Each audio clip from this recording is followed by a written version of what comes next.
Vendôme, which represent all the retailers and people who are associated with Place Vendôme.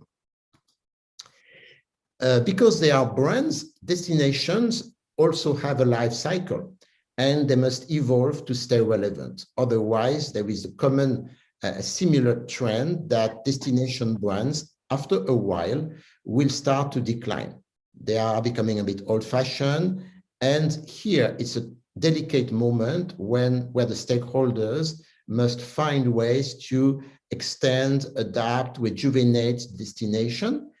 And we will see in particular today how you can rejuvenate a luxury destination. To finish this introduction, there are certain trends that affect, obviously, the marketing of destination. It's a little bit part of the environment that destinations belong to.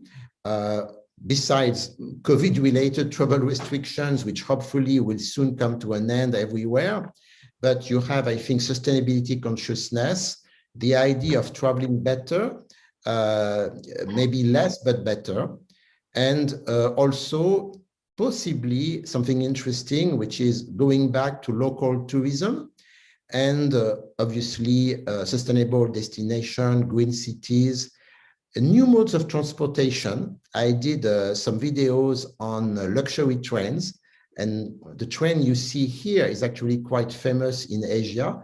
It's the Eastern Oriental Express that belongs now to LVMH through Belmont. And this train takes you in a very nice way from Singapore to Thailand. Voilà. So let's now define or try to define a luxury or premium destination specifically.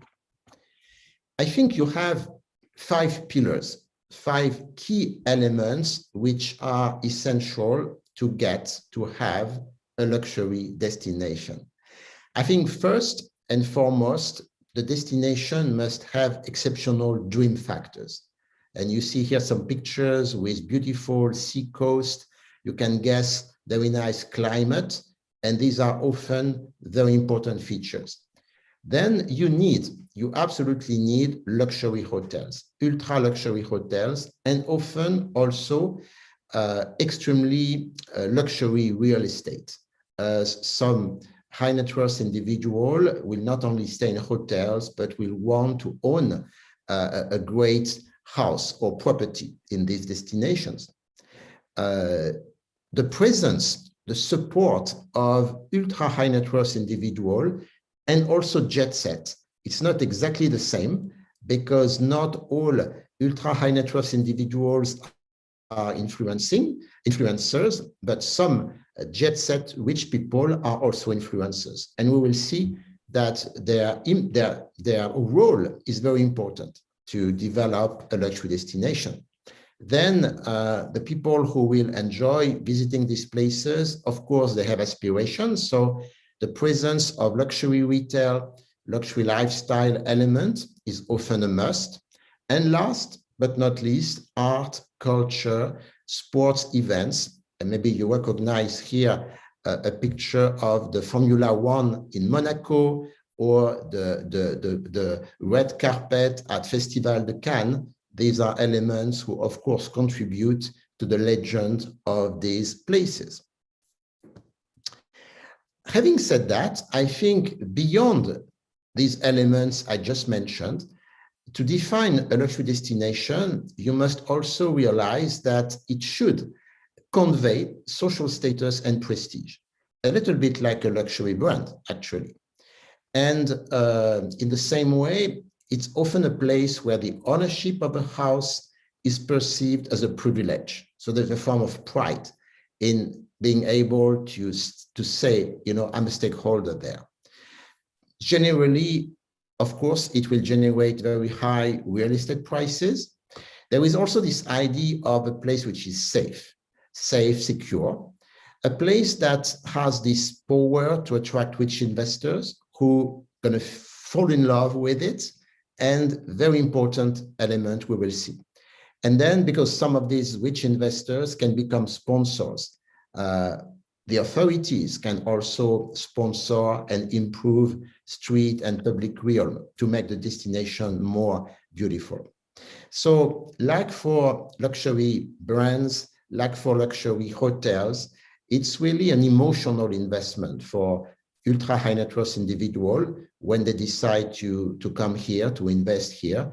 There is an element which is clearly emotional, not just a financial investment. But what is also interesting is often, and this is the cherry on the cake, the luxury destination creates a very high quality environment that can also benefit the locals, because most of the time you still have locals, and these locals, imagine that the people who live in Monaco, they all in a way enjoy and participate in the quality of life that exists there.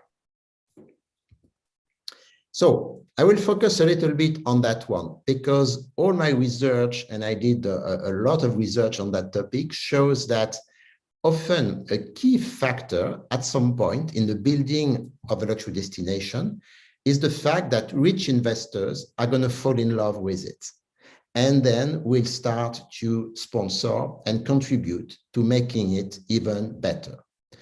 The best example I can think of, very simple, short case study, is a place probably most of you never been, but it is the first ski resort in France, and it is still today probably the most luxurious destination for mountain ski and summer activities in the summer. So it's in the French Alps, and it's a very interesting story, because this destination was created, so to speak, by the Rothschild family. At the time, at the beginning of the 20th century, when this family of bankers was at the top of its success and wealth. And they really made this place a luxury resort from A almost to Z. And I will quickly explain to you how it happened. Actually, it's a story of three women, three generations of Rothschild women. The last one that you can see on the right, Baroness Ariane de Rothschild. She's also quite famous because she's now also the president and CEO of Group Edmond de Rothschild, which has its headquarters in Switzerland. But the story started with Baroness Noémie de Rothschild, who loved ski 120 years ago, but she couldn't ski in France. There was no ski resort. She could only ski in Switzerland, in St. Moritz, and there were a lot of Germans. And later on, Germans who had expressed some anti-Semitism. So as a Jewish, family, she didn't like it. And she looked for a place in France, in the French Alps, beautiful, that could be a French luxury ski resort. And she identified Megève, and the story started there. It was continued. She convinced, of course, her family to invest money. They built houses, opened hotels, and contributed to the first ski lifts. The second generation after her, Nadine de Rothschild, continued the story, and now it's Baroness Ariane de Rothschild. And it's really happened since 1916, but what is remarkable is the support of this family never stopped. And today, I wish some of you have the chance to go there and stay in some of the luxury hotels that still belong to the Rothschild family, even if they are managed by Four Seasons, two Four Seasons hotel owned by the Rothschild family. But before we got to that point, they really made the destination popular, attracted aristocracy elites, and it became the place to be seen in the 70s, and it continued. So it's really the passion of this family for this place. As I said, they even built a new hotel, which they built for Four Seasons to manage. So the family has this very strong links with this great hotel brand. and they even let Four Seasons manage their private chalet. So you have Les Chalets du Mont d'Arbois, which is a 5-star luxury hotel, and the Four Seasons Hotel Megève, built by the family with a lot of decoration, art elements coming from their family collection. Of course, you have other luxury hotels in Megève. You have a lot of luxury stores and luxury restaurants and great ski, even if at that moment they were not choosing the highest mountains because there was enough snow. So the Megève is a little bit lower than most of the modern ski resorts. Voila. So back to luxury destinations. I think if we try to summarize the key or the most common dream and desirability factors, it starts usually with an exceptional natural environment, whether it's mountain, sea, or even a beautiful city located on a riverside. Then often, second comes the climate. Even 100 years ago, people maybe were not so much attracted by the sun, but they were attracted by a climate that was temperate, and they were looking for freshness in the summer and a little bit warmer in the winter. So climate is really often a big dream factor. Then sometimes, not always, you have exceptional history of the place, architecture, and also artistic and cultural heritage. Of course, you have other elements, because today the branding of a destination with this worldwide competition, favorable tax and real estate legislation is important. The presence of famous people, the fact that they continue to come here to support the location, and of course, the presence of all these aspirational activities. Where can we find most of these luxury destinations? Actually, everywhere. There can be touristic sea destinations, and one of the oldest one is the French Riviera in the south of France. But a lot of the California coast, Italy coast, the Adriatic coast in the Balkans also are beautiful touristic destinations. It can be mountain destinations, not only France and Switzerland with Gstaad, St. Moritz, Megève, Courchevel, but also America, Aspen, Colorado, Niseko in Japan. It can be a desert destination or countryside destination.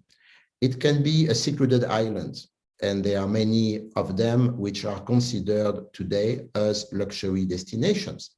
And we will talk about Bali Islands later on. But it can also be a district in a big city. It's where then the city itself is a luxury destination, but a district can be definitely a luxury destination inside the city. Think about Beverly Hills in California, Mayfair in London, the Hamptons in Long Island near New York, etc. And then certain countries could also brand themselves as luxury destinations. France is often perceived as the country which created modern luxury with Louis XIV, with Versailles after the Italian and French Renaissance. So I think France has some assets to look at itself as a luxury destination, but Italy, Switzerland have also great elements. And we will talk about Singapore later on. One interesting question that you may have could be, how can we differentiate a true luxury destination from a premium destination? So, of course, it's a very relevant question, because in today's world, a lot of great destinations are probably more premium than luxury. So, in fact, for me, it's exactly like distinguishing luxury and premium product brands. So I will use some charts that I use when I develop a course on luxury product brands. And for instance, if you look at this type of pyramid, which had been very popular with consultants like Bain, where they define different levels of luxury from accessible to absolute luxury, which for me corresponds to luxury and premium, which is another way to talk about it. It's true that the frontiers between luxury and premium, even for certain product brands, are sometimes blurred, right? Because certain brands try to be, of course, absolute, but they also want to attract more clients. So I often use this kind of comparison. My students probably remember, I often say a luxury brand is really derived from a luxury product, know-how, can claim uniqueness, and has all these characteristics, while a premium brand is more value for money driven. And at the end, there could be a lot of similarities because both have great quality, aesthetic, both can create driven emotions, maybe a little bit more for luxury brands.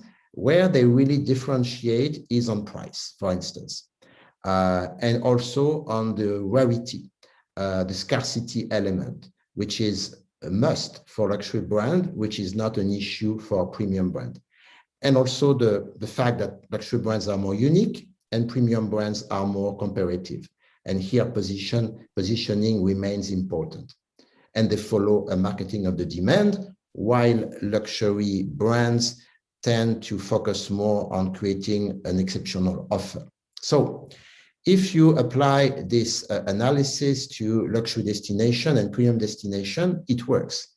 Because obviously luxury destinations will be more unique, while premium will be more comparable.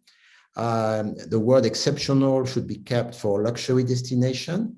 The ability to attract elites, have halo effect maybe on wannabes, is a privilege of luxury destination, but premium destination can grow bigger and faster. Prices are usually not an issue in luxury destinations. So real estate prices, you can have the presence of top luxury hotel, palaces, while premium destination offer more value for money and have more upper upscale, maybe hotels and real estate than really luxury. And then the rarity and the scarcity is more important on one side than on the other. So I would say that in the same way, you can easily be a luxury destination and become a premium destination, but doing it the other way around is usually very difficult. It's like when you have made a decision to become premium, it's very hard to come back. Sometimes luxury destinations do not make this decision consciously. They are victim of their success, and they happen premium just because they cannot totally control the flow of visitors, the interest that they raise. And, you know, a lot of places I can think of at the moment, maybe a beautiful city like Venice in Italy, today is victim of its success, as you know. And the problem is that it's extremely crowded almost all year long. But voilà, it's in the end the decision of the stakeholders, the government, to decide whether they will try to keep that destinations luxurious or make it more premium, which is often brings more benefit for the economy of the country. Let's see a case very quickly, the French Riviera. It was, believe me, initially a luxury destination. I did a video just on that, but we have no time to show it to you now. So you can maybe have a look later on at this slide. I will keep a few seconds. It's an amazing story, how the French Riviera became the most luxurious destination at the end of the 19th century. It's not the French people, it's the British tourists who really discovered it. Then Americans, during the crazy years, played a big role with Cole Porter, Hemingway, the Fitzgerald. So it's an amazing story to understand how this destination, which is quite big, because it's a big part of the coast in the south of France, basically between the Italian border, and it ends up more or less at Saint-Tropez. And you see also here how all these places have become progressively part of the luxury destination. Today, is the French Riviera still a luxury destination? Probably not. There is between 5 and 10 million visitors each year, mostly concentrated during 3 months or 4 months. So it's very crowded. But certain places on the French Riviera have remained a kind of playground for ultra high net worth individuals, like Saint-Jean Cap Ferrat, which is said to be the billionaire place on the French Riviera, and Saint-Tropez, which in a way more modern, more recent, has one of the highest concentration of ultra luxury hotel and has attracted a lot of jet set and celebrities and rich people. Okay, but premium or luxury, in the end, it's something that the decision stockholders can try to influence. As I said, they cannot totally always control it, because it's like a luxury store. Sometimes you have a lot of queue because you cannot prevent people from coming to your store. So I think today there are more premium destinations, and probably, you know, it's good like this, because in this world where we have 8 billion people, a lot of destination can really make people happy, but cannot be so exclusive. They need to be a little bit more accessible and premium. What matters is that they understand how to remain relevant, and this is what we're going to see now. So the second chapter is on the art and challenges of destination branding. And I will cover quickly 2 main challenges. And it's, again, very similar to what I teach in my luxury brand management courses. The first one is how to manage the time paradox and stay relevant to evolving consumer culture. This applies extremely well to destinations, in particular luxury destinations, because they are about dreams, desires, and what made my parents' dream and desire, maybe it's quite different for me, and it would be, again, different for my children and grandchildren. The second is to find the right balance between exclusivity, accessibility, and popularity. Again, at the heart of my luxury brand management courses.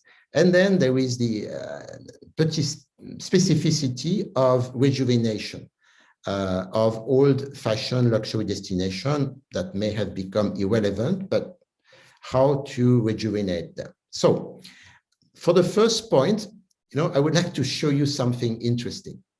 Rio de Janeiro in Brazil and Copacabana. I guess most of you are too young to remember, but in the 70s, when I was about to enter ESSEC and do the master program, I can remember it was the dream place. And whenever people were thinking about escaping, you know, maybe settling down, retiring, or going there for fun, Rio and Copacabana were coming on the top of the list. Is it still today the same? Probably not. And it's quite interesting that, you know, all these great movies, especially spy movies with James Bond, with other famous actors, OSS, they all were taking place in Rio around Copacabana. But that was in the 60s and 70s. And now it's a little bit different. So I will not talk about this place specifically, but it's a good example of a place which has obviously lost a little bit of what made it so popular 30, 40 years ago. I will take you through another, it will be the last mountain case study. I know you don't have so many mountains in Southeast Asia. Well, you still have some, but St. Moritz, Switzerland is probably the very first luxury destination in Europe, even before the French Riviera. It is actually a very beautiful area in the south east of Switzerland, close to Austria and Italy, in a region which is very privileged called Engadine. And it's in the highest part of the Engadine where you have peaks at above 3,000, 3,500 meters. But what is special about St. Moritz and this area is they benefit from a really special microclimate. They can claim almost 300 days of sun per year, which in a mountain is really great. And they have 3 lakes, which are very nice in the summer and can also be very playful in the winter when they are frozen. So this is a combination of elements that makes St. Moritz attractive. And it became really a luxury destination at the end of the 19th century, again, with British tourists. They were dominating the world, traveling the world at that moment. So they went there, interestingly, in the summer at the beginning. And then the hoteliers were very smart to make them understand that winter would be great as well. Then they were able to open the whole season. Now it's almost the reverse. People tend to go there more in winter. So you see how consumer culture is evolving. It's the place where you had the very first ski lift, the very first luxury hotels in the mountain, where you had twice the Winter Olympics at the very beginning. It's still, you know, an amazing place. I like this place, but personally, so I have tried. They have an amazing concentration of luxury hotel and palaces, which all belong to a Swiss luxury hotel association called Swiss Deluxe Hotels. And like real luxury hotel, they are absolutely unique. So each hotel will attract a certain type of high net worth individuals, certain personality. I put some pictures to show you how great they look, both in the summer and in the winter. So it is definitely a luxury destination. What is interesting, if we try to decode, you know, how it became such an iconic destination, it's again the fact that a lot of famous people went there, loved it, and certain prominent real estate owners invested and sponsored St. Moritz. One of them is the equivalent of the Greek shipping magnate Onassis. You may remember him. Niarchos was a little bit a competitor, and the Niarchos family fell in love with St. Moritz 70 years ago. They sponsored a lot of the ski lift development. They acquired luxury hotels, and they really participated in making this place more beautiful. So this is, again, to remind you about the importance of super wealthy who invest in the place, besides the local authorities. So it has a lot of dream factors. I will not develop that. Is it still today relevant? Well, they tried. They tried by bringing maybe more modern architects, creating new kinds of hotels, bringing casino, bringing art elements. They also created a jazz festival, which is quite popular.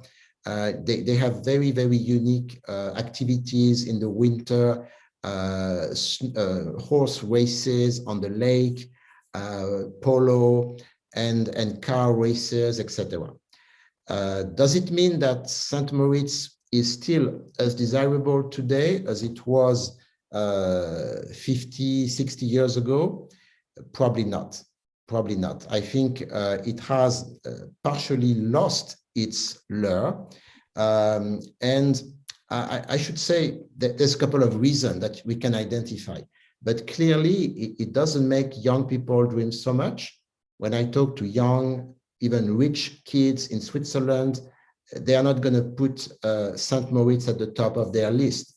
And some of the reasons I try to explain here, the fact that it's a little bit an old resort now with no direct access to ski slopes. So young people like to start, like me even now, put your ski and you start sliding from the hotel. And so you have more vibrant places, with more nightlife. Maybe also they relied a little bit too much on their reputation. So they are still very, very relevant to maybe my generation, because I still love it. I am a little bit old money traditionalist now, but I think it's important to, to make young people dream, and it could become an issue in the future.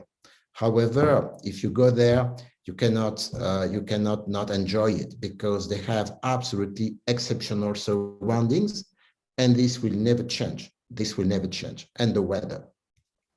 So the second is to find the right balance of exclusivity, accessibility, and popularity. Let me explain a little bit for those who have not followed my courses, because this is really also at the heart of luxury brand management. It's like luxury and premium brands. If you think about a luxury destination, most of the time they are niche, because they need to remain small, the scarcity element. So in fact, being niche, they are exclusive enough. They don't have a problem of exclusivity, but sometimes they are so niche that they may want to increase a little bit their popularity in order to gain a little bit more awareness, to be more admired, to attract some wannabes, those who would like to be like, the rich people who like to go there often. And certain luxury destinations, I'm thinking maybe in Japan, Niseko, they might be happy to increase a little bit their popularity. Then you have certain luxury destinations which are now too famous. If we think about Venice, Florence, because they are beautiful cities as luxury destination, they are almost too famous, too crowded now. So for them, it's more about they have become premium in a way. How they can reinforce, strengthen their exclusivity. Premium destinations have different priorities. Because they are premium, they are famous, they are always enough popular. If you think about, now the French Riviera, Côte d'Azur, a lot of people heard about it. If they don't want to become too mass premium, what they need is to focus on reinforcing some exclusivity, at least a certain perception of exclusivity, even if they cannot maybe become totally luxury again. So let me show you a small case here. I talked about the French Riviera. So this case is quite fun. And that will take us now to the sea resort. It's really about the making of a luxury sea resort destination that is, I think, still maintaining the right balance in terms of exclusivity and popularity. So Saint-Tropez, some of my Chinese students, when I teach in hotel programs in China or in ESSEC, we have EMI, they never heard about it sometimes, right? So because it's a relatively recent, it dates back from the 60s, and it's still a place for the happy few.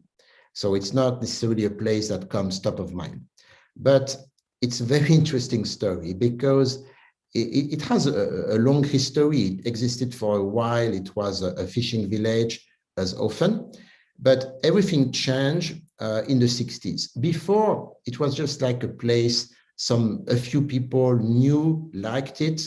Coco Chanel, Elsa Schiaparelli, in the 20s, they knew this place was charming, so they would go there, but nothing big.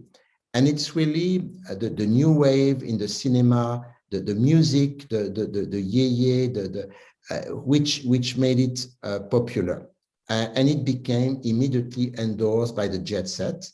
And it became extremely famous for a lot of elements. Its pristine beaches, the luxury boutique that came very quickly, the port that was enlarged to accommodate luxury yachts, very special sailing events, luxury hotels, amazing villas. most French politicians, French famous actors built a house for themselves around Saint-Tropez. There is fortunately enough space for that. Voilà. But everything started with one person, a French actress, Brigitte Bardot, which sometimes I call the Marilyn Monroe in the French cinema, because she had the same kind of notoriety in France in particular, maybe not so much outside of France, in the 60s. And a movie was shooted there, Et Dieu créa la femme, God created woman, New Vague, with a very famous art movie producer, Roger Vadim. And then, you know, there's a few places around this fabulous actress who became the signature of Saint-Tropez. First, a family restaurant on a beach that became the very famous Club 55, a kind of private club. Then topless sunbathing became the signature of this area. It was the 60s, sexual liberation. The Byblos Hotel, which was a hotel where you wouldn't sleep, but you would party all night. And it created the most popular nightclub in the south of France called Les Caves du Roi. And then, of course, jet set and ultra high net worth individual followed. But everything started with one person who made this place famous. And movies were shooted. I mean, artists came, celebrities, etc. But you cannot understand the magic of the building of this destination without understanding or remembering what was the 60s in Europe and the 70s, which is very hard for me to explain in Asia. And even to my current French students, the 60s is very far for them. Yeah, they may remember the Beatles, but it's very far. But me, I was young, but I still remember. It was a period of optimism. It was a period of dream. And there are periods like this when it's much easier to create this kind of iconic destination, which is associated with freedom, pleasure, obviously for a happy few. Today, it's an amazing location for luxury brands. And they do here things that they wouldn't do even in Paris. So for instance, they would open luxury places that combine luxury store and luxury restaurant, Dior, Chanel, Louis Vuitton.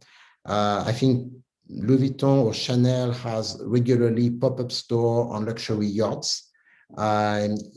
You have obviously the most luxurious lifestyle during the season. It's a place that is really hot for 4 or 5 months.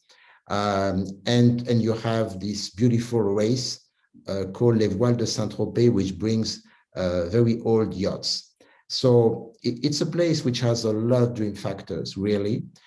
It has the highest concentration of ultra-luxury hotel.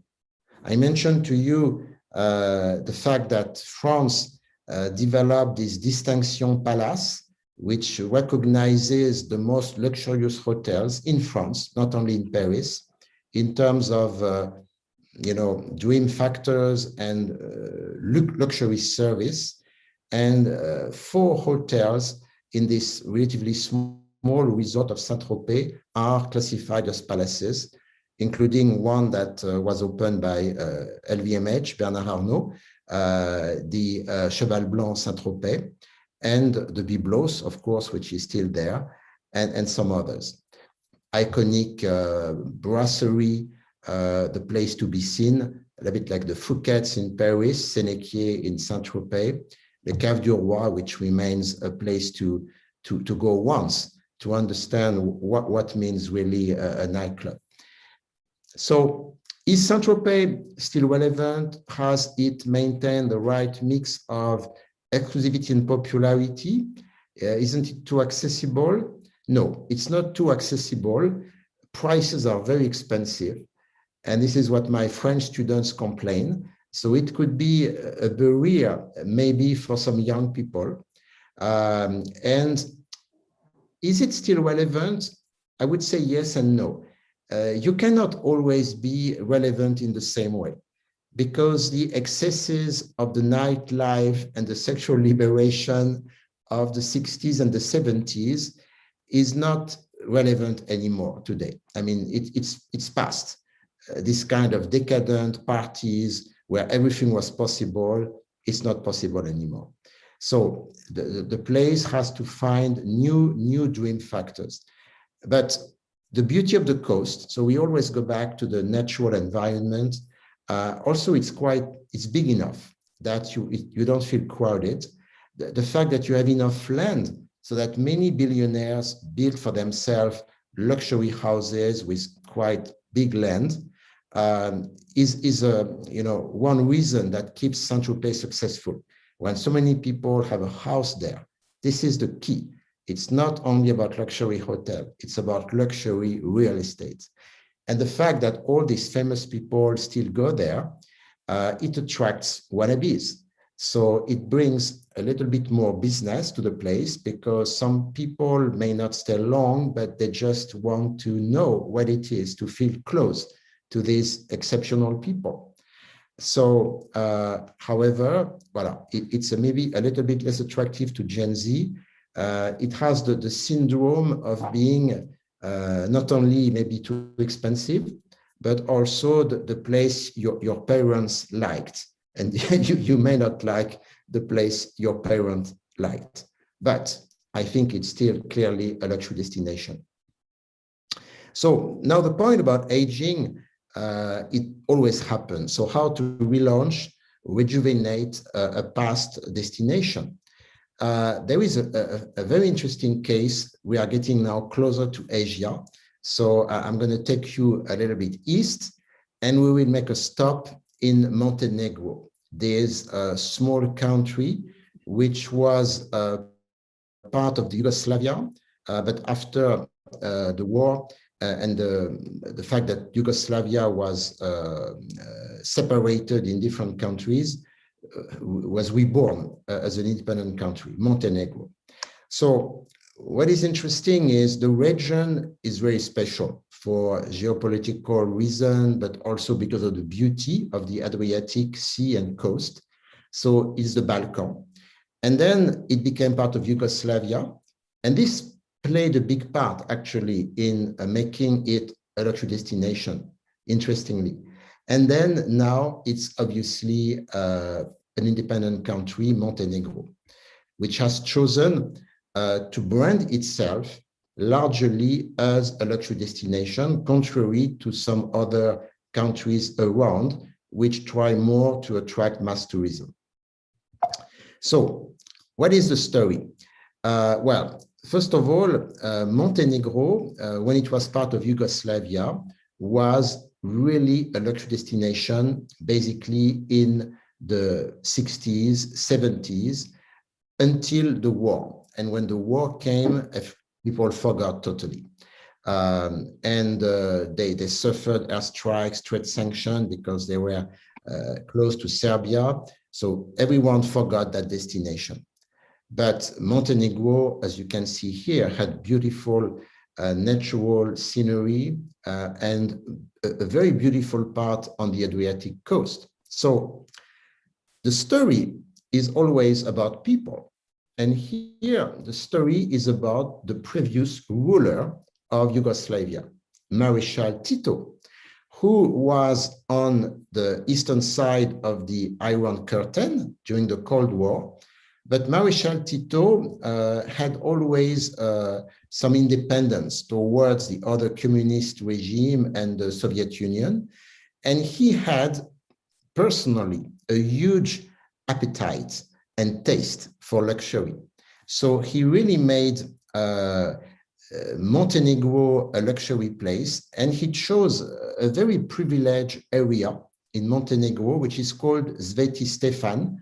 It is beautiful, like small island you see, which is in one of the most beautiful area on the Adriatic. And he transformed it in the favorite destination in the 60s of the stars. It was even more popular than Saint-Tropez at that moment. It was like Bodrum in Turkey, etc. But everything disappeared after the Balkan War.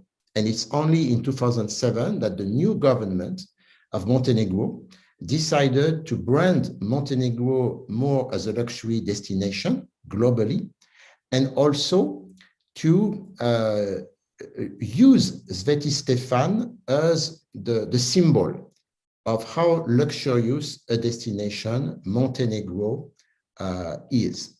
Okay, so let me show you how it happened very quickly. So we're in the 60s. I mean, believe me, all these people were coming here because Marechal Tito, despite the Iron Curtain, was able to let champagne, caviar, luxury cars, luxury food arrive to Yugoslavia because he loved it himself.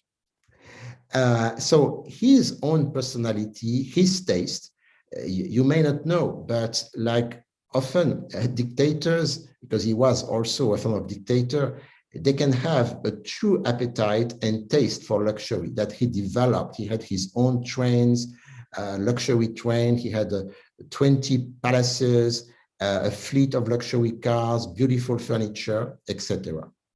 So when the government of Montenegro decided to bring it back, to rejuvenate Montenegro and Svetistefan, they called probably the person who was the most associated with luxury resort, ultra luxury resort at that moment, Adrian Zeka, as you know, born in Indonesia, raised in Singapore and in America, and founder of this amazing brand, Aman Resort. So they trusted Aman. So this shows also, again, the importance of the association between luxury destination and luxury hotels or luxury hotel brands. The villa that you see on the back, on the Adriatic coast, Villa Miloser, it was one of the palaces of Marechal Tito himself. So, and this is of course not the only part, but this is like the symbol today of Montenegro is a luxury destination. And of course, celebrities came back. Novak Djokovic married there. There was a lot of PR advertising. And also Montenegro added a few elements besides the beauty of the coast, besides Svetistefan. They also brought a very, very interesting personal and corporate income tax rate to attract investors. They also tried to make it the destination for luxury yachts. So I guess a lot of billionaires can put their yachts on the coast. And now they are also developing other destinations on the Adriatic coast and even in the mountains. So it's a small country.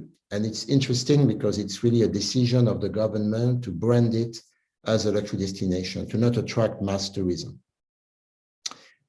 Before we move to Asia, I would like to show you very quickly another case, which I often use in my retail courses, because hotels are important, but luxury retail is also important. And here we have a very, very special case of a destination in London, in Mayfair, which has been rebranded as a luxury retail destination. So this is a very interesting case for luxury real estate developers and luxury brands.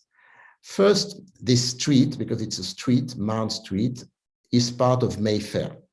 And I guess even if you don't know London well, you necessarily heard about Mayfair. I think it has a great evocative power, emotional kind of value. It's associated with the rich and famous, and it deserves its reputation because it's located in the most central part of London, bordered by Mayfair, but it's bordered by Hyde Park to the west, Oxford Street to the north, Regent Street to the east, and Piccadilly, Green Park to the south. So it's really situated in the old center of London. And what is very special in London, contrary to France and other capitals of the world, is that the Queen, the Windsor family, but also the Grosvenor family, who have the title of Duke of Westminster, they are huge real estate owners. And here, what is remarkable and rare is that a big section of the freehold of Mayfair belongs to the Grosvenor family, another part to Queen Elizabeth, to the Windsor family now. And in particular, Mount Street, as I will show you in a minute, belongs totally to this Duke of Westminster, the Grosvenor. So Mayfair has a lot of assets. It's hosting Bond Street, old and new Bond Street, which is the luxury street in New York, in London for retail. But it has beautiful architecture. It's very residential. It has also exclusive clubs, private clubs in the UK, hotels, restaurants, very important, and a lot of parks. So it's really the best place to live.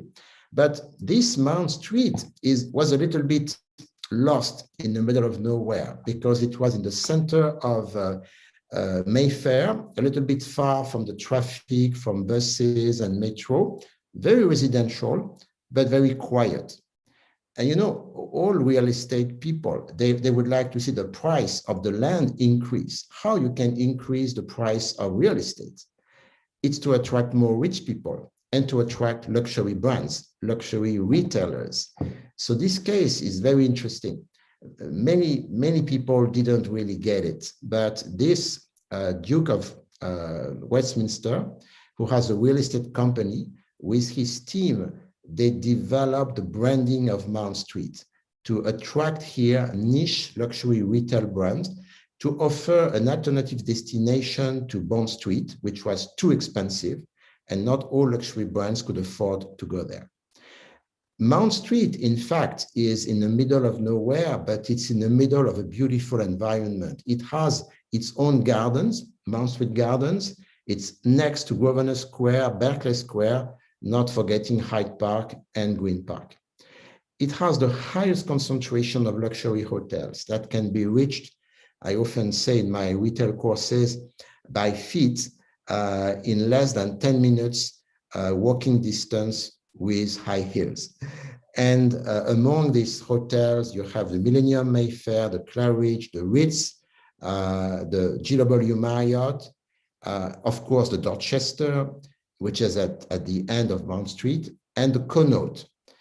There is always in niche luxury destination one or two magical elements. And the Connaught, you may not have heard about this hotel, but it's really an ultra luxury hotel for the very happy few. It's like the kind of address you share with your best friends. It's like a privilege to know this hotel exists. And this hotel is in the middle of Mount Street. So it's really a branding case where the Duke of Westminster managed to attract Scott's, which is a very iconic seafood restaurant. Restaurants can also play a big role in creating a luxury destination.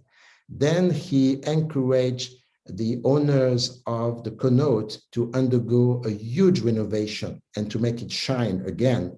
Then he, to attract luxury brands. Luxury brands, they are often like sheep. They follow each other. So you need to find one and the others will follow. And at that moment, Marc Jacobs had just been joined Louis Vuitton. His brand belonged to LVMH, and he was quite influential. So with Marc Jacobs, they penetrated a little bit the luxury fashion world. And then a few brands came in. The real estate director of Kering, who's a friend, explained to me that he brought Balenciaga, because Balenciaga was looking at that moment for niche destinations. And then Lanvin, Goyard, Louboutin, all these niche but hot luxury brands followed. Then the Duke, spent a lot of money in public rehome improvement and refurbishment. More brands came, rent started to increase, and today the place has more than 40 luxury brands, making it really a niche luxury retail destinations. So because you have only one owner, of course, it's easier because this owner paid for all these public realm improvements. And this is now the way Mount Street looks, at least the part which has been rejuvenated. There is still some room available going in the direction of Hyde Park. It's such a success that now in the real estate world, people mention this case and they call it doing a Grosvenor. That's the name of the family who has the title of Duke of Westminster. So doing a Grosvenor is to find a way to turn a residential street into a luxury street, bringing luxury hotels, luxury restaurant, luxury retail. And it's really a successful case. So I wanted to share it with you. Voilà. So now I'm going to spend the remaining time to see how we can maybe use what we learned here on the making of luxury destination and see how this can apply to Asia. And I will start, I think it's absolutely deserved, by Singapore. I personally love Singapore. I think it has some similarities in a way with Switzerland, even if the climate is very different. I also love Switzerland. So I think, you know, if I ask these two questions, is Singapore a strong brand? And is it a luxury destination? My conclusion is that clearly we can answer yes to both questions. Of course, each destination is a bit different, unique, but I think it's definitely a very strong brand and a luxury destination. And I try to show you here, for those who know Singapore, it's obviously something easy to recognize, maybe the 5 or 6 pictures that define the best the richness of Singapore. And these are also very strong visual codes. What's missing probably is the vibrant melting pot of Asian cultures, Malay, Chinese. So I should add one picture which shows the food in Singapore. But apart from that, I think all these pictures summarize really the pillars, the codes, the visual codes of the brand, and they convey already some of the DNA of this brand, that is Singapore. So talking about what makes it, for me, a luxury destination, I think there are like objective factors. Its ability to attract headquarters, but also tech leaders, top 500 tech leaders, through, of course, attractive tax regime, but not only. Enterprise-friendly policy, strong IP protection, stability. Also attract millionaires and wealthy families, not only millionaires, but families, because of also its tax regime, but also education, healthcare, and safe environment. I think it's also a place that remains open, and some people like it. It's a gateway to Southeast Asia. I think it's the only place that has an airport which is a destination as such, Changi Airport. And you know, when you talk about luxury, which is often about innovating on tradition, it has tradition. It values its heritage, but it has been very famous for bringing modernity and innovation, particularly eco-friendly initiatives. And then it has been able also to attract a certain palette of international events. So I show you quickly a short video that will enable me to breathe 1 second.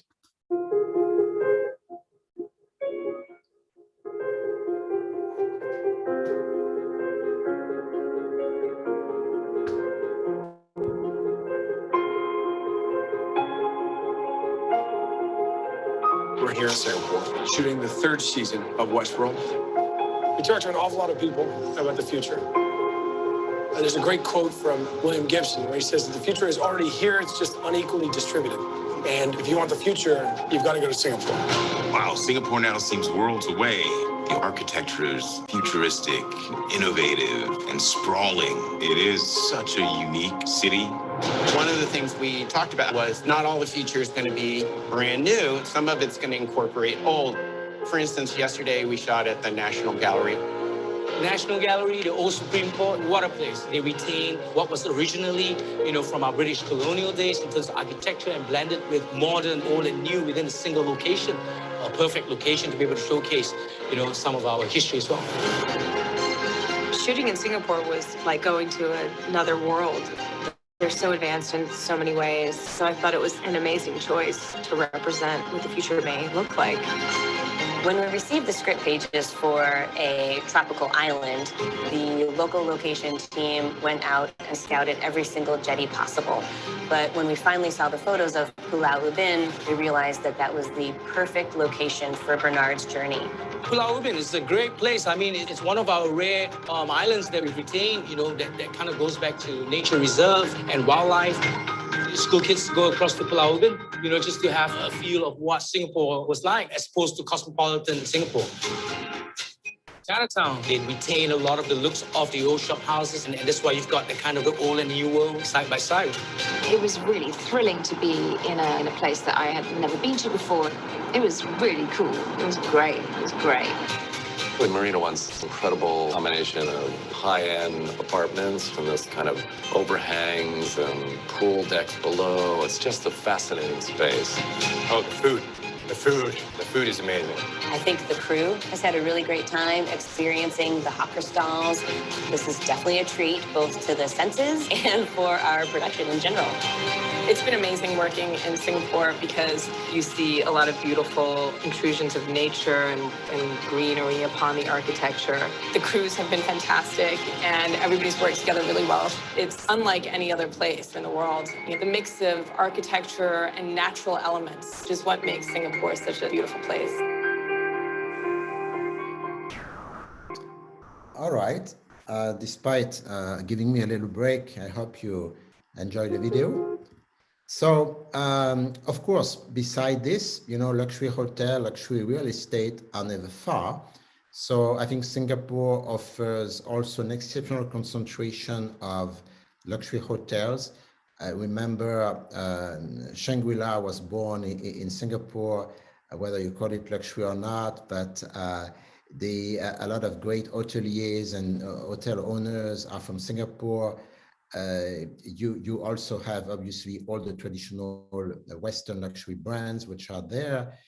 You have obviously the very iconic hotels, but today you also have with Marina Bay Sands really very expensive real estate and also on Sentosa. So the city has been able to create also a new luxury retail and lifestyle location, Marina Bay Sands, besides Orchard Road. And Sentosa is also obviously a very attractive place. I will only, I could show you, of course, the many hotels, but I will show you one, which is on Sentosa, which I really like. And it's the Capella. It's really a luxury hotel. And I think it offers the most refined and luxury accommodation. I think they also have residences. So Raffles, of course, remains one of my favorite hotels. It's obviously part of the history. It has been greatly renovated by its new owners and operated by Accor Group now. But I think Capella is really showcases a little bit the modernity, the new lifestyle, and I think it makes Singaporeans dream probably more than other hotels, even Raffles. So it's a great place. I did some events there. They were able to bring different architects. There were different renovations to innovate on tradition, and it's a beautiful place. It has a lot of space. Different types of accommodation. So I think it's a great symbol of the luxury hospitality in Singapore. And Capella is now growing in some other parts of Asia. Voilà. So talking about Asia, after having paid tribute to Singapore, I would like to take you to two places in Southeast Asia. The first one is Thailand. As you know, I've been collaborating a little bit with the TAT, initially their idea was quite interesting. They were interesting to see how I could maybe help them make Thailand also a luxury destination, knowing that it's a very popular mass premium destination, and they cannot and they don't want to go away from that, but they also wanted to create, to change maybe a little bit the perception so that people could understand that you can also find luxury places, and Thailand understands luxury as well. So we worked on that with hotelier, and I did some trainings for local hotel owners. I think there is still some work to be done, but they definitely are interested to change a little bit this perception, add a luxury layer. And maybe a good example, I mean, Phuket, I think, is a great case of destination branding. It probably qualifies to a large extent as a luxury destination because a lot of expats, I think, dream of retiring there, and they have created enough infrastructure in terms of, hospitals, schools, to create a favorable environment for people to live there and not only come here for a dream week. So, but then, if you think about Bangkok, Bangkok is a vibrant place, but you have Pattaya, which is clearly an example of mass premium destination. And you have Hua Hin, which is a place I like, also in Thailand, which is more quiet, more relaxed, a little bit more old money. And but they have also other places. So I think it's an interesting case, Thailand. They have a lot to offer. Then you have Indonesia. I miss a little bit my travels in the region when I used to even give master classes offline in Jakarta or in the Philippines, in Manila. But as far as Indonesia is concerned, I think everyone knows Bali. So definitely here we have a great case of destination branding. Bali, maybe you can have different perceptions about it. There are different issues this place has been facing. And also this place is potentially a little bit aging as well. I remember like 20, 30 years ago, Bali was extremely aspirational. And this is the moment Aman, Como opened some of their resorts on Bali Island. Everyone was going there. It's always hard, to remain at the top and to continue to have the same attractivity because people get used to the place. What is interesting in Bali, I think, I'm not an expert, but it's also a kind of premium destination. You can even say mass premium because you have so many hotels and you can stay there for a relatively low price. But they have managed to create certain luxury destinations within the island. And I think this is really smart. And you have a concentration, I would say, of the most luxurious hotel. All the brands I mentioned here, sorry, they are all here in on Bali Island. So all the luxury hotel brands that you know, and maybe some you don't know, they are all here, plus a few local names. But there were some crises, so some hotels have changed management, but fundamentally all the big brands are here, and some with several hotels like Four Seasons, Aman, Como, and Bulgari. It was one of their first hotel.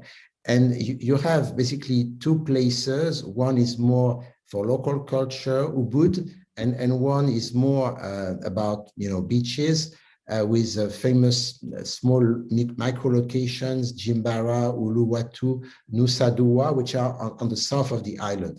And this is nice because it enables, luxury destination. If you want to be relevant to super wealthy and to more, normal middle classes, sometimes you need to do a little bit of segregation. Unfortunately, luxury is not totally democratic. So I think it's quite smart to have protected and really, all the luxury hotels, not all, but many are in these areas of the island. This being said, I was thinking when I was preparing this presentation about, how Bali could do smart things to improve its branding, in particular as a luxury destination, because this is my topic today. And there is a topic I often discuss in my courses, which is collaborations.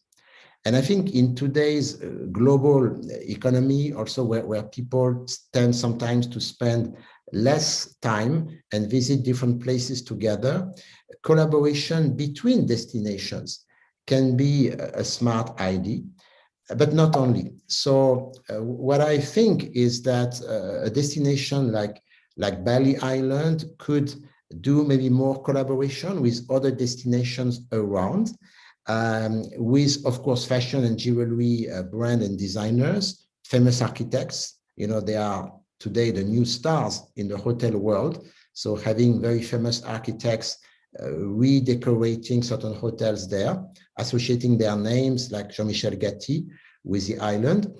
And then luxury travel organizers, and also certain luxury hotel and residence brands like Four Seasons and Aman, which are developing more and more experiences around their properties, whether they call it extraordinary experiences at Four Seasons or private jet experiences for both Four Seasons and Aman. And you also have, for instance, Atzerai, which is a new kind of Aman, because Adrian Zeka, the founder of Aman, is no more in charge of Aman nowadays, but he has created a new brand, more affordable, more green, called Atzerai. For whatever reason, the first resorts opened in Vietnam. So that can also attract a younger clientele. And the reason I was thinking about that is because when I looked at the experiences that Four Seasons propose, and you can still book it, it's not cheap, huh? And this is really for Four Seasons loyalty clients who love Four Seasons. They want to travel with Four Seasons. But here, Four Seasons creates itineraries that combine different destinations. And here, Bali is not on the map. And I was thinking, it could be interesting to, whether it's with Four Seasons or others, to leverage on that. Because nowadays, this kind of branded experiences, here it's with Four Seasons, enable wealthy people to discover different places. It's a form of collaboration. But for the moment, Bali doesn't seem to be on the map. And Aman does a little bit the same. They have now yachts. They also have their private jet. I think they tested it in China mainland first, but residences, private jet experiences could be interesting. Let me now finish. I have like 10 minutes before we open the Q&A with China. As you know, I've been living in China for almost 10 years, at least part-time. I was based in Beijing, but I was teaching a bit everywhere. So I have seen many places in China, many luxury hotels. So it's always interesting to talk about China in terms of, is there room for a luxury destination or maybe more premium destination, considering the size of the population? Alors, first, I think it's important to talk about Hainan and Sanya, because in the recent years, it's obviously an interesting case of destination branding. I've been there. And I took the time to visit different places. And if you have never been there, the thing you should understand, and this map tries to show it, is it's huge. Alors, big is beautiful, maybe, but just Sanya and the coast around Sanya, you have almost, you can drive 200 kilometers, almost, if you go around the different bays.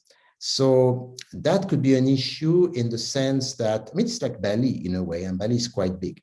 But what I found out in Sanya is that it's not that clear. So the map is a bit confusing. And of course, all hotels came. A lot of real estate programs were developed. Airport was enlarged, but everything looks really more mass premium at the moment, even more mass premium than luxury premium. The assets of Sanya and Hainan, there are many assets. The climate, which for people living in the north of China is really, really a treat in the winter. The sea activities they are developing, of course, shopping, which is so important for Chinese people, and Sanya is more made for Chinese, for whom vacation without shopping is not vacation, I think. And a lot of people bought apartments, but a lot of people, right? So it's maybe more mass premium than luxury. And I visited some luxury programs, they were not selling that well. Business events, I think there is a great case of branding also by the local authorities, and primarily, of course, retail. As you all know, downtown duty-free, which was boosted by the confinement and COVID, has really made Sanya very attractive. The government was very smart here. So luxury brand followed more and more. And it took away actually a lot of tourism flow that used to go to Hong Kong, to Korea, South Korea, to maybe even Thailand. And it's really now partially redirected to Sanya, which becomes a huge succession of luxury malls. But I think that the problem is the development is huge and a little bit spread everywhere, maybe too scattered. So for Sanya to have, like Bali, a part which is more luxury, there should have been maybe more planification. I don't think it has been the case. So there is not one bay that really stands out. If I had to name one, I would say Sunny Bay because it's the smallest, but there is only Park Hyatt which opened there. So I think here you touch one of the challenge of destination branding, which is if there is no one to try to combine the interests of the different stakeholders, it is very hard to achieve a strong branding strategy. And I think it is a little bit the issue here with Sanya. There could be also an absence of cultural element, but still the place has a lot of assets. Of course, all luxury hotels came, maybe not some ultra luxury resort like Amman because it wouldn't qualify for them, at least for the moment. But some, very demanding brands like Capella, Park Hyatt, Edition, Rosewood opened. But as you can see, they open in different bays. And when you know that these bays are distant by 20 to 100 kilometers, you understand that there is not necessarily a clear planification to create on Sanya coast a part which would be more exclusive and luxurious. And this is probably at the moment, I think, the main challenge in China to really create luxury destinations. You need to have someone, or you need to have some collaborations, or you need to have the support of local authorities. For luxury, it could be an issue. You also need to have, I think it's something you learned today, the support of billionaires. Jet sets is often very important, in particular in the development of a luxury destination. And in China, it's relatively a new concept, and it's not that easy for different reasons.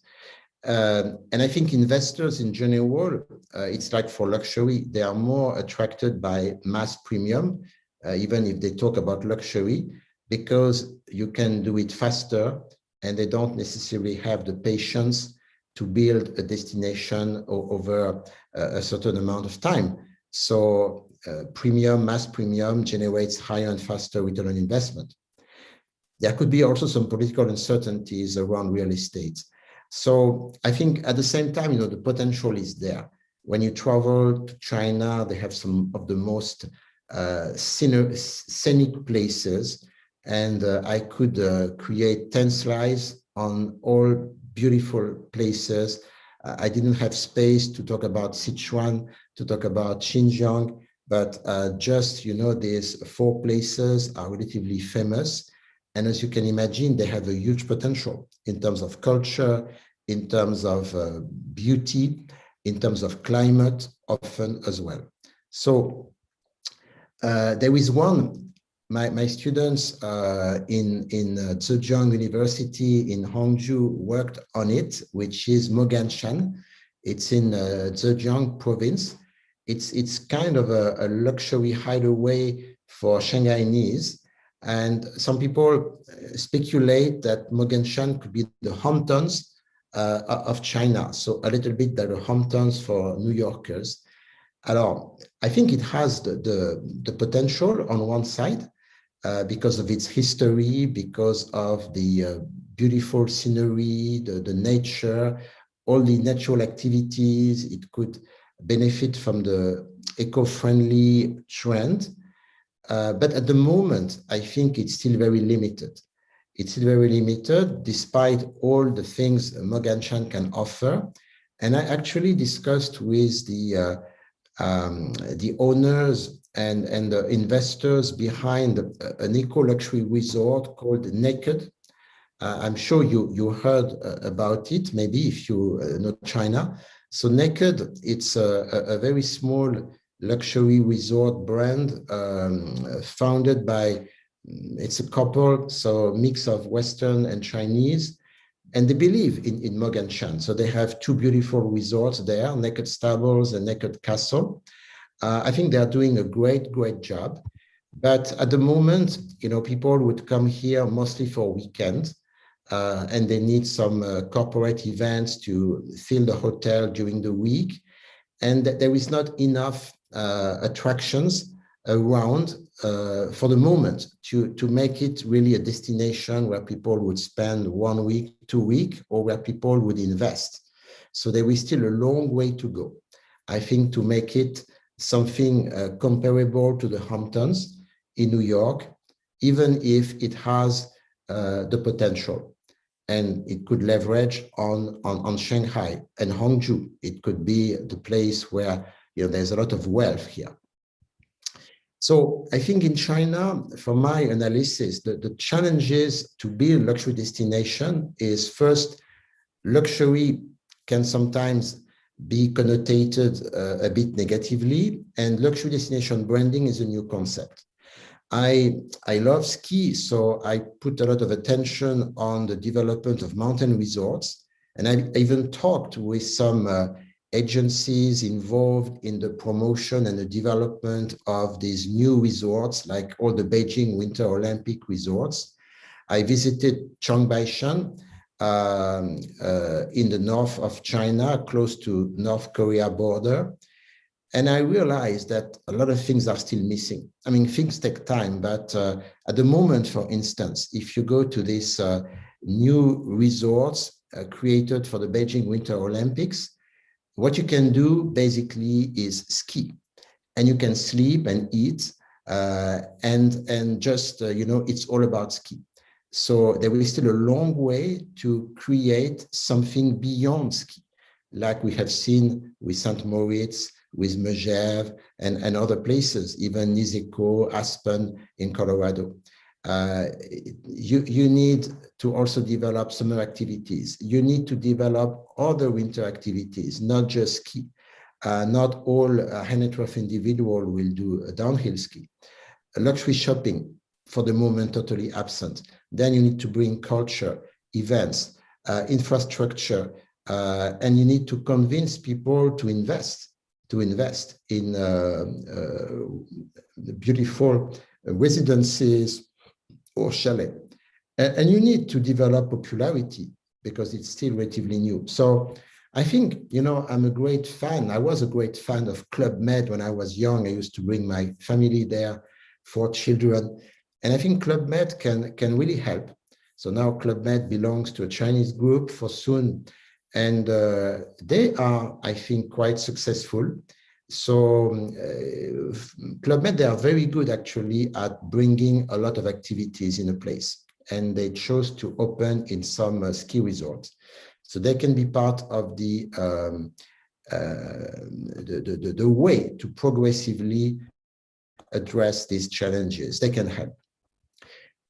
There's also something I developed, and it's going to be my last slide in another video recently, which is more going back to hotels. I think you have a lot of investors who are interested in China to build a boutique hotel, to build boutique resorts, because they understand the attractivity of nature, especially on Gen Z, millennials, and outdoor activities are more and more popular in China. But then you also have a branding issue for these local hotels or resorts. And I think what we start to see now is they start to understand how to leverage on hotel associations. So you have, for instance, SLH, you have 16 resorts, independent resorts in China, locally owned and managed that joined SLH. Some joined Relais Chateau, some joined design hotels. And for those who prefer to have more support from the brands, you have what we call the soft brands in the hotel industry. So all big hotel groups create soft brands, which enable independent hotels to benefit from the brand support in terms of marketing, but also management. So for investors, it can be a way to leverage on existing brand. And then I think the concept of branded residences could be brought by hotels, brought by hotel brands like Mandarin Oriental, Six Senses, Aman, Four Seasons, Bulgari, Ritz-Carlton, and others. It could be also a way to create and build in this new luxury destination residences for investors. But it's a safe investment because they are branded. They are located normally very close to top luxury hotel. So I think it's a way to potentially bring more security feeling to investors. Okay, so voila.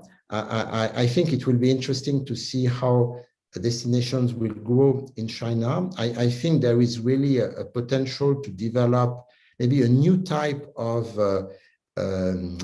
Gen Z luxury destination in this beautiful nature that you have in China, maybe driven more by kind of eco resort. You all heard about glamping that young rich people in China like. So it's not necessarily traditional luxury hotel that will make this destination popular. It could be places that reinvent a concept of eco-friendly hospitality, glamour, and a camping feeling, maybe. It remains to be seen. Voilà. So thank you for that. Thank you for listening to me. It's been a little longer than I thought, but I hope you enjoyed it. And I will now check in the Q&A box a few questions. Stay tuned in because after the questions, you can really learn a lot from Johnny, my dear colleague, who will talk to you about some programs where I teach and others.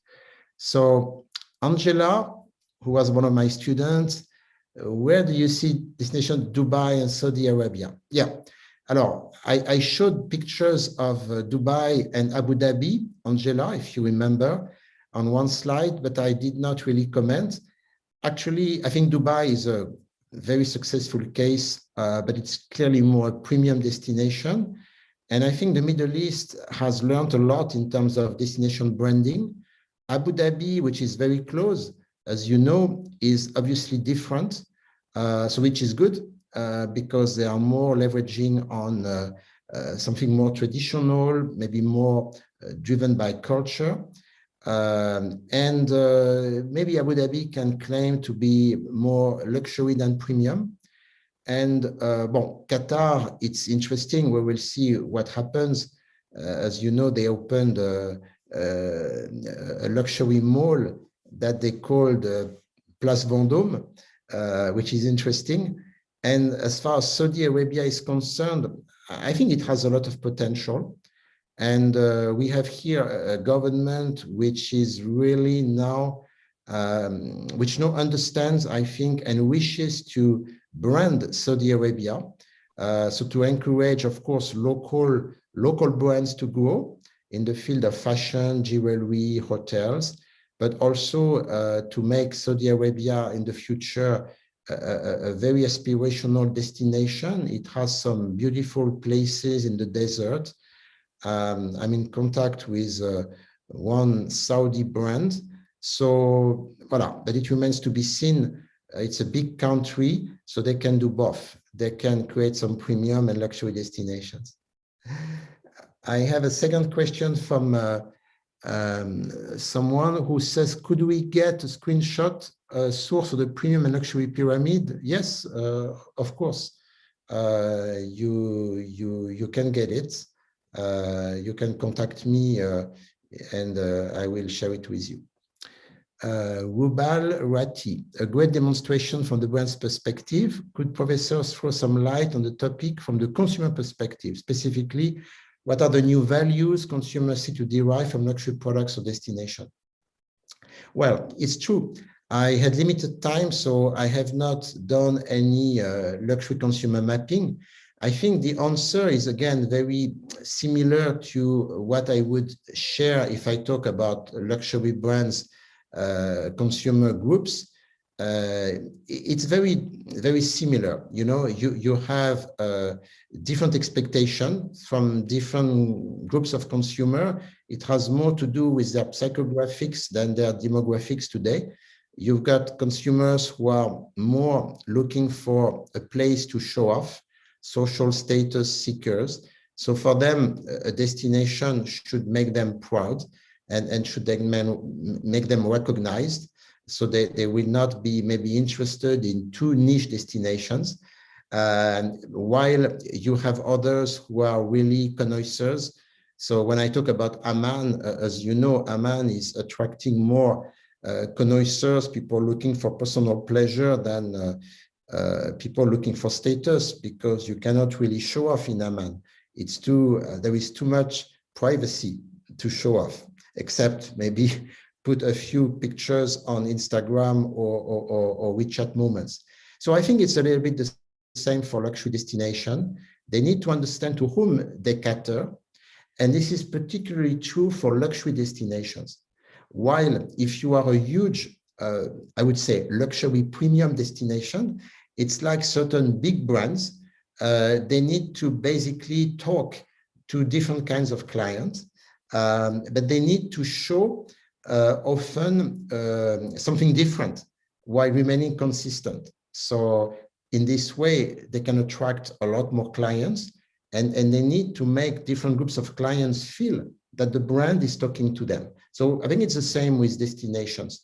And you have, you know, why St. Moritz in Switzerland is not maybe making more efforts to change today a little bit. It's the perception that it's a little bit old money, because in Switzerland, Germany, north of Italy, when I go there, I don't meet many French, but I meet a lot of German, Swiss, Austrian, and you have a lot of old money people, very rich. So for the moment, I think St. Moritz think they are still very relevant to people who have traditional values, a bit old money people. Some are a little bit show off. So certain luxury hotels like Badwood's Palace are more relevant to them. Me, I would prefer the Kulm. Voilà. So I think there is clearly a parallel here if you talk about consumer mapping with luxury product brands. Okay, questions accelerate. So I need to accelerate as well.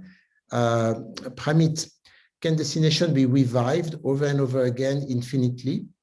I think so. I think, you know, in the end, the beauty, the dream and desirability factors, think about it. They still have a lot to do with the beauty, the scenery, the climate. In fact, you know, if you put aside cities, But even cities, with global warming, things could change. True. But, LA, think about LA, Los Angeles. It's surrounded by places which are very hot, where you have fires, but the privileged part of LA, where you have Rodeo Drive, Hollywood, actually the climate is amazing. It's amazingly pleasant. And this is also why LA is so popular among, rich people. So don't forget, I think here, it's much harder to build a luxury destination if you don't have this beautiful natural environment. Okay, so if you have, after, it's a question of refreshing the dream factors. Like I was saying, Saint-Tropez, it cannot be anymore about topless and sleeping, never sleeping and dancing all night. No, it has to be something more aligned with today's people's interests and dreams. Alors, Pramit is also asking me about medical and luxury destination. Yes, obviously,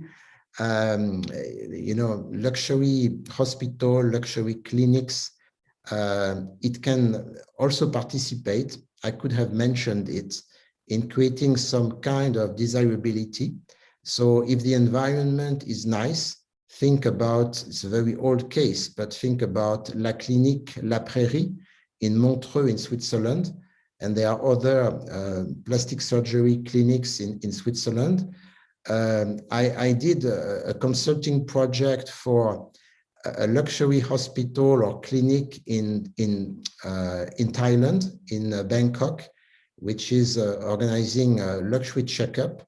And some people come 1 week to get really a luxury check up absolutely everything. And it's a luxury hotel. And I think because Bangkok is a vibrant place, great food, I think they participate also in the branding of Bangkok. But some places can be also could be in Bali Island, could be in some other places.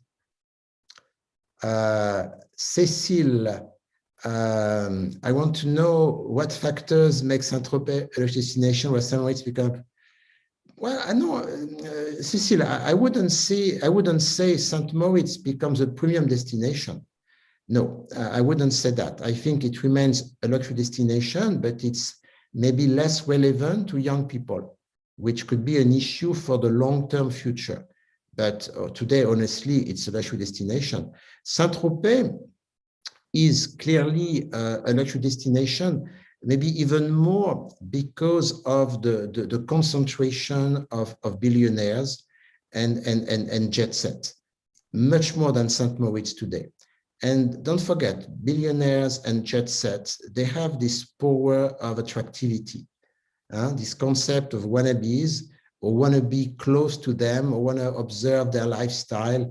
There are still a lot of wealthy people who are not obviously belong to the ultra high net worth individuals, and they want some proximity. So voilà, Saint-Tropez, I think when you know that maybe one celebrity out of 10 in the world has a house or comes frequently to Saint-Tropez, I think it's a dream factor.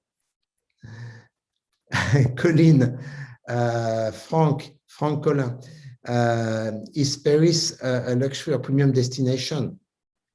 Considering the size of Paris, I think it's more, honestly, a premium destination. And the challenge of Paris, I discussed a few years ago with Atout France, it's very hard to make all the stakeholders, and there are many, not even talking about individuals who own a building, but even to make hotels discuss with LVMH, discuss with Michelin restaurants, discuss with Le Louvre, and it's very hard. Maybe it's a French cultural issue, but it's very hard. So I think Paris has some dream elements, but luxury, I think we should keep the word luxury, but it has an amazing concentration of palace hotels. And I think here Atout France did something quite smart to rejuvenate the concept of palace, to modernize it, and to open up to new hotels. So it can make Paris be perceived definitely as a place where you have the highest concentration of luxury hotels. Kelly, yes, my previous student as well. How would you see Deauville? Yes, clearly Deauville, it's not many people know Deauville, I guess.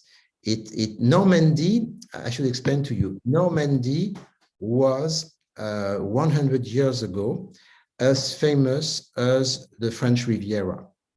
Actually, it was very interesting. Rich people at the beginning of the 20th century, they were spending summer in Normandy because they were scared of hot weather. So they were going to Normandy, and they were spending winter in the French Riviera. The same people. So it's not only Deauville, it's also Granville, where Christian Dior was born in a rich family. Granville was a kind of luxury place also in Normandy. No, today, I think, things have changed. People dream about sun, dream about a lot of outdoor activities. The climate of Normandy can be sometimes, not always, a small obstacle. However, I think Deauville has some strong assets. The proximity to Paris, it's quite fast. There is a highway, there is an airport. You've got luxury hotels, luxury stores. Oh, voilà. So, but it's certainly not a very hot luxury destination anymore. Even if I like it too. Chloe, can luxury hotels in China use gamified marketing to attract Gen Z consumers? Alors, you have different things, but I think it's more premium, absolutely. I mean, if you think about Macau is part of China. Macau has some amazing resorts that combine everything, casino, entertainment, luxury hotels, luxury shopping. Some bring Michelin chef, as you know. But globally, I think it's still the fact that you have so many concentrated makes it more premium than luxury. I think in China, for the reasons I mentioned, I see more opportunity in developing maybe something new that would be a kind of eco resort, a new definition of luxury for Gen Z. I see clearly Gen Z being more the driving force in making some destinations popular. And I'm actually teaching at the moment in Chengdu online, and I have some students who are working on this kind of project. Xin Chen, question about duty-free concept in relation of building luxury destination. But again, duty-free definitely is more premium or even mass premium. So I think it's a little hard to think about, in my definition of a luxury destination, as duty-free. So duty-free in Sanya definitely participated in the success of the branding of Sanya as a mass premium destination. But voilà. So in other places in China, I think it's more about, first, you need to bring the wealthy clients, because without a number of wealthy clients who live maybe not permanently, but who live occasionally here, plus a lot of wealthy travelers who will spend more than a few days to ski, but will spend 1 week, 2 weeks. If you don't have this high net worth individuals traffic, you cannot open luxury store. So then you need to do something different, which is more duty-free, discount oriented, and it's more premium necessarily. Allez, I continue because I see more and more questions. How do you bridge the gap with the local population and the jet set crowd?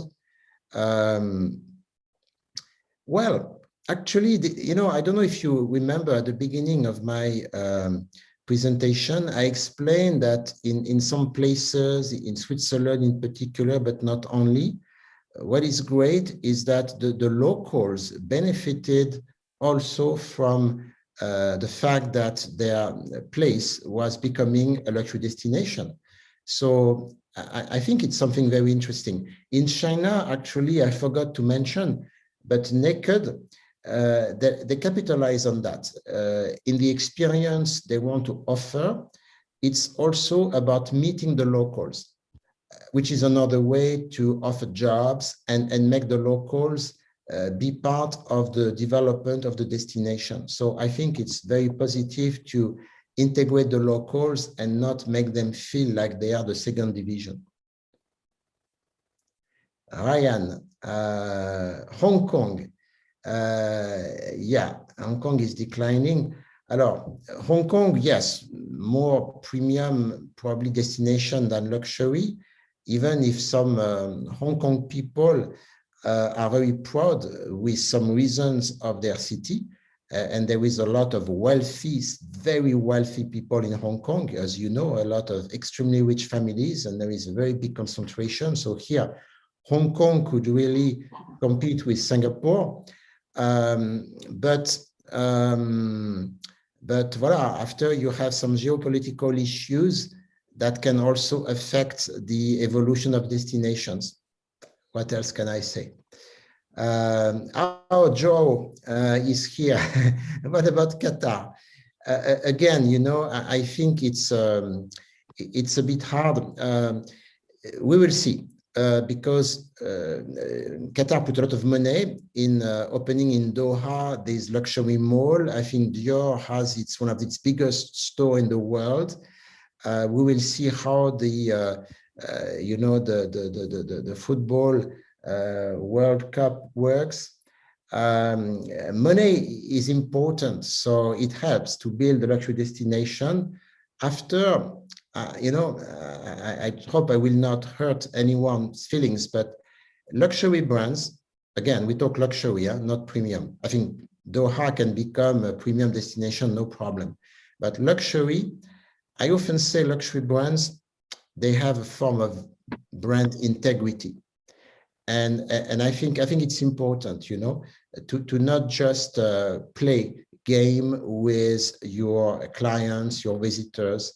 And I think, Qatar, there are some issues that can be solved, but I think they will need to gain maybe respect and build a certain form of integrity, maybe, that will help them be considered as a luxury destination one day. Susanna, how can a luxury niche store become a luxury destination? Alors, this is different. But in my retail course, I talk a lot about that. Luxury brands, when it comes to retail and when they choose a location, they need to understand if at the moment they look for a location, they are niche, but niche is not bad. They can be hot. Like Balenciaga 10 years ago was very hot. Louboutin was extremely hot. Goya has been very hot. And when you are hot, even if you are small and niche, you are what I call a destination brand, which means that you don't need to be in the most expensive places, in the traditional luxury retail locations, because you will pay a very high rent. But in fact, you don't need, because people will come because you are very hot. You are a destination. So, here, the brands that came to Mount Street, some of them were or are partially destination brands, but I think they are not strong enough individually. It's not like 20 years ago, you had Malone Blahnik. You remember Malone Blahnik before Jimmy Choo? He had a store in the middle of nowhere in London, and people would go to Malone Blahnik. They would take a taxi, a cab. But nowadays, maybe not many brands have this ability. So all these small niche brands, which can be partially destination, but they cannot do it alone. The idea of Mount Street is that it's a form of collaboration. As long as they target a clientele which is relatively similar. By going together to Mount Street, they can make Mount Street more of a niche destination, and then they complement each other. So one retail brand would not be enough in Mount Street, but you have 40 now, so it can work.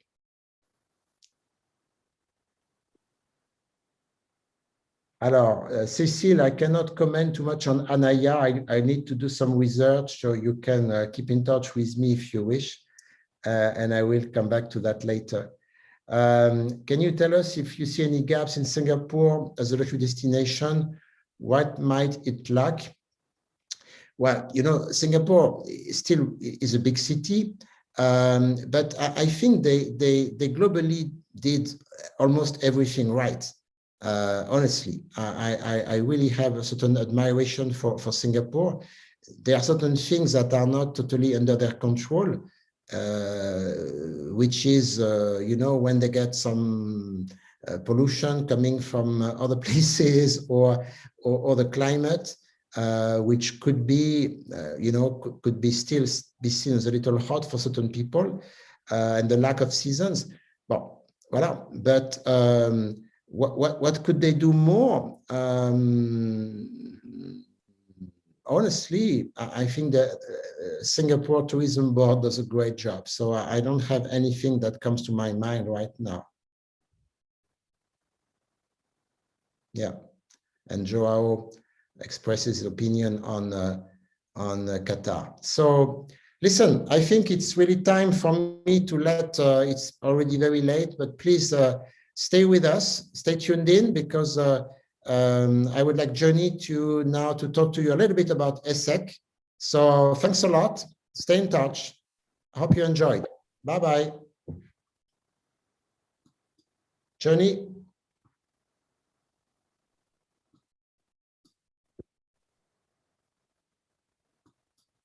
Hi, thank you so much, Denis, and thank you everyone to stay with us so late. And it's a really full, really beautiful, meaningful masterclass. I hope everyone have learned a lot from Professor Denis Moritz. Okay, I'm just going to take probably 3 minutes to highlight the programs we are offering in ESSEC Business School. I think you may want to know, okay, if you are interested for luxury program, luxury related program, what else you can learn from the ESSEC Business School. So I'm going to share the presentation slides. Okay, I'm just to save everyone's time, just do a very quick one. So a little bit about the ESSEC Business School, which is we are top European business school, and originally from France. And currently we have a full campus over the world. So we have 2 campuses in France, main campuses located in Cergy, and we have a campus in La Défense. Also, we have a campus in Rabat and Singapore. So Singapore is definitely one of our good destinations for studies. And for our master MBA programs, you all have options to study in Singapore campus. And I'm currently based in Singapore campus as well. Okay, so some background about ESSEC Business School, so which we are the world school with French roots. And currently on campus, we have more than 6,600 students, 34% are international students.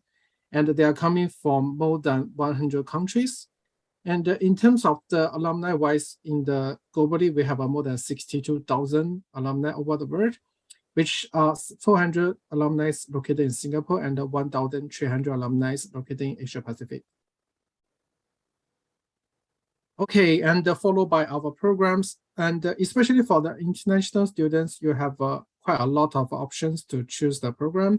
We are offering basically 3 levels of the program. We have an undergraduate, which is a bachelor degree, and we have a master level of the program, including specialist master, and also our MBA program, and also we have an executive education program. You can see most of the programs ranking here. And in Asia, most of our master programs are the number 1, number 2.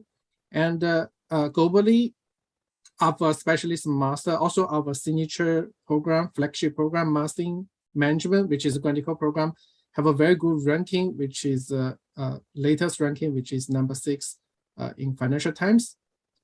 And talking about the MBA programs, we have number 2 ranking to QS.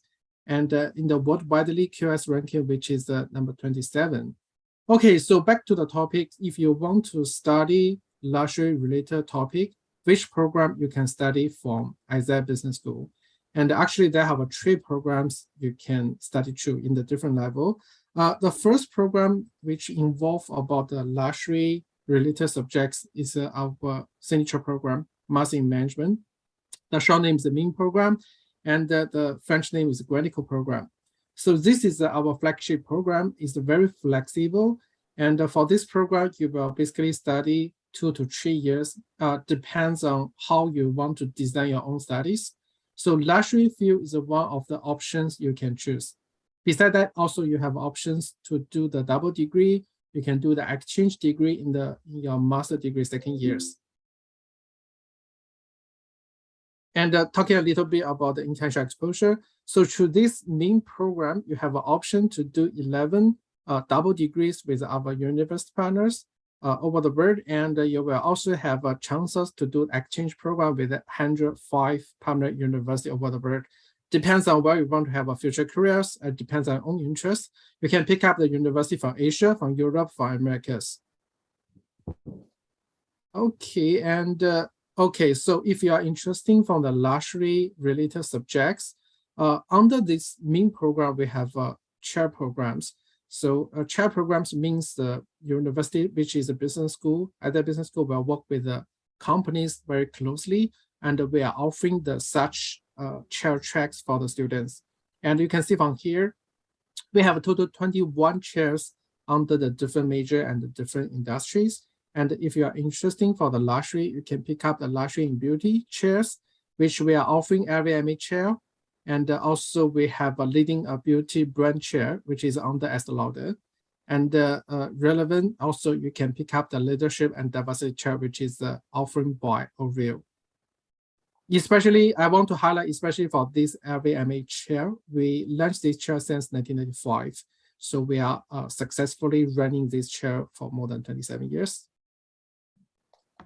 Okay, the second program probably you are interested, you want to study is Master in Marketing Management and the Digital program.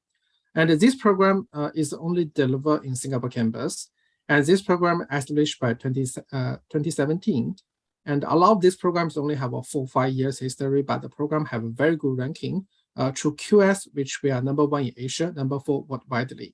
So under this program, they have 2 specific tracks you can choose, which is digital and the luxury marketing. So these 2 programs in the management, in the master level, the master program is designed for the fresh graduates. So if your age below 26, 27, if you only have 1 or 2 years work experience, you may think about master programs the most suitable for you. And if you're already in your middle careers, if you already become a middle management or managers, you can consider MBA program. So we have this global MBA program. The duration is 12 months teaching English, and you also have an option to study France and Singapore campuses. They have a 3 months capstone project internship attached, and within the program, you will have a 3 to 5 countries industry visit experience. And altogether, within the 1 year, you will have more than 30 companies visit experience. So under this program, we are offering 2 majors, and the luxury brand management is one of them. And also, I want to highlight ESSEC Business School is the first business school launched the luxury MBA since 27 years ago. Yeah, so if you're talking about the luxury MBA, ESSEC definitely the one of the top choices. And for luxury brand management, how the programs look like, how the program is studied in France, and you can take the capstone project and internships during the summer term in France as well. And besides, also we have another major on the global MBA, which is called Strategy Digital Leadership. And for this track, you have an option to spend 6 months in France and 6 months in Singapore. And for MBA program, we are offering better scholarship or even the wider scholarship compared with the master levels, depends on your profile. And if you have such experience in leadership, entrepreneurship, if you have such plans to work with the emerging market, focus on the new business, you can definitely get a higher scholarship on the MBA program. So basically, this is the other 3 programs we are offering on the business school, on the IDEC business school, and which related to the IDEC, related to the luxury industry, luxury related subjects. So if you want to get your portfolio evaluated, you can use the link just now I provided to you. Can send us to your CV and your portfolio, and we will, based on your experience, to advise you which program is the most suitable for you to fulfill your future career plans. And lastly, you can follow us through our social platform, which are the LinkedIn, Facebook, and Twitter. And I believe you have received email from ESSEC for this masterclass. You definitely can reply our email if you have any questions about the program. And of course, if you want to connect with Denis Moritz, you can always follow him in LinkedIn. In China, he also had his Bilibili account. It's very amazing videos uploaded in the Bilibili. So feel free to follow him and send us if you have any questions. Okay, so the last page, which is we still have another 4 days for experience week from tomorrow, Wednesday, Thursday, and followed by the Saturday, and for the different sessions talking about the different programs. So please stay with us. If you have any other interesting for the different programs, feel free to continue to register the session, and we will see you soon in tomorrow or Thursday or either Saturday. Okay, thank you so much for the reaching.